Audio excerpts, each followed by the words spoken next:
एक बार एक गुरुदेव की सेवा में एक गरीब आदमी जाता था, कई वर्ष सेवा किए। तो उसने सोचा बाबा के पास धनी मानी आते रहते हैं, कभी किसी से कह देंगे तो हमें धन दे देंगे। तो ऐसा बाबा ने किया नहीं। तो एक दिन खुल के उसने कहा, बाबा हम गरीब आदमी हैं, बहुत दिन से सेवा कर रहे थे, हमको चाह रहे थे कि आप दे। बोले बेटा हम भी देना चाह रहे थे, जाओ आज ऐसी एक अमूल्य चीज देते हैं तुम निहाल हो जाओगे।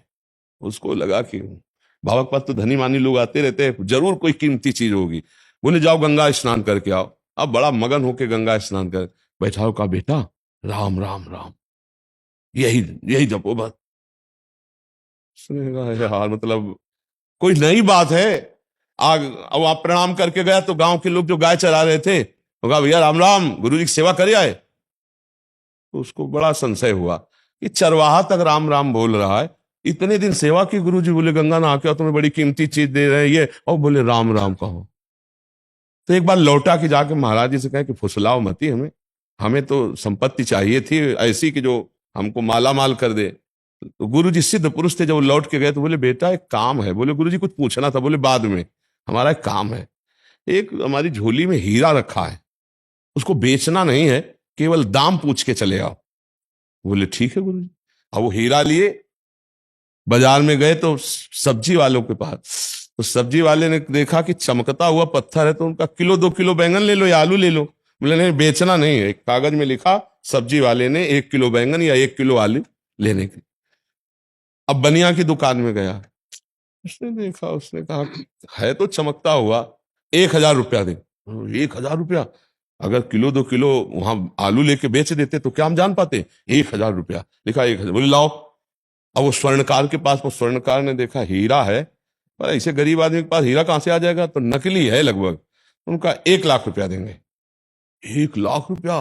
कागज में लिखा 1,00,000 रुपया स्वर्णकार। अब जौहरी के पास पहुंचा, जौहरी ने देखा, बोले ऐसे देश का हीरा है कि जितने हमारी दुकान में रतन है, आभूषण है, ईमानदारी की बात है, सब ले जाओ तो भी इसकी कीमत नहीं है। जौहरी ने कहा ये एक अलौकिक देश का हीरा। अब संत के अरे लिया। बोले गुरु जी ये तो बहुत कीमती है। बोले कब जाने, अगर हम कह देते बेच आओ तो 1 किलो आलू या 1 किलो बैंगन लेके आ जाते। तो उनका गुरु जी उसके बाद हम गए वाणिज्य व्यापार करने, उसने इतना जौहरी ने कहा। बोले बेटा ये राम नाम कोई जौहरी जी संत ही जानता है, ये बैंगन आलू बेचने वाले जानवर चलाने ये तो ऐसे बोल दिए, जीवन भर इसी को यह है, जा तो जब के तो देख। बोले गुरुजी यही प्रश्न था। बोले वही उत्तर तुम्हें देने के लिए क्रिया कराई। कोई जौहरी जैसे रतन की हीरा की कीमत जानता है, ऐसे भगवान नाम की कीमत कोई फकीर जानता है जो रात दिन उसी में डूबा हुआ है। आप जब के तो देखो, आनंद की धारा खुल जाएगी, आनंद स्रोत खुल जाएगा, सारे पाप नष्ट हो जाएंगे, मन एक अद्भुत आनंद में बना रहे। अच्छा देखो, हम शरीर से बहुत प्यार करते हैं, अपने लोग करते हैं ना, शरीर को कोई कष्ट हो जाए बर्दाश्त नहीं। नाम प्रभु का एक अपार मस्ती देता है। जो शरीर बहुत प्राण प्रिय है वो पुराने कपड़े की तरह लगने लगता है नाम जब से, इसका कोई महत्व नहीं रह जाता। इसलिए हम सबसे प्रार्थना करते हैं, दुख चिंता शोक भय और मृत्यु पर विजय प्राप्त कराने में समर्थ है कलिकाल में कोई साधन, तो भगवान नाम समर्थ है, दूसरा कोई नहीं। खूब नाम जप करो और लूट लो, ये संपत्ति है। जाना है यार भैया, आज नहीं तो कल जाना है, और बड़े धोखे में जाना है। हमारे लिए कोई विमान आने वाला नहीं, ध्यान रखना। ऐसे ऐसे आचरण, ऐसे ऐसे कर्म करते हो कि पिटते हुए जाओगे नरक। इसलिए राधा राधा जप लो, नाम जप लो। यदि 100-200 नाम भी है तुम्हारे पास, काम हो जाएगा। यमराज का दिमाग काम नहीं करेगा। मान लो पूरे रजिस्टर में पाप ही पाप है और लिखा है कि इसने 100 बार लिया राधा राधा। अब 100 बार राधा नाम का फल क्या होगा?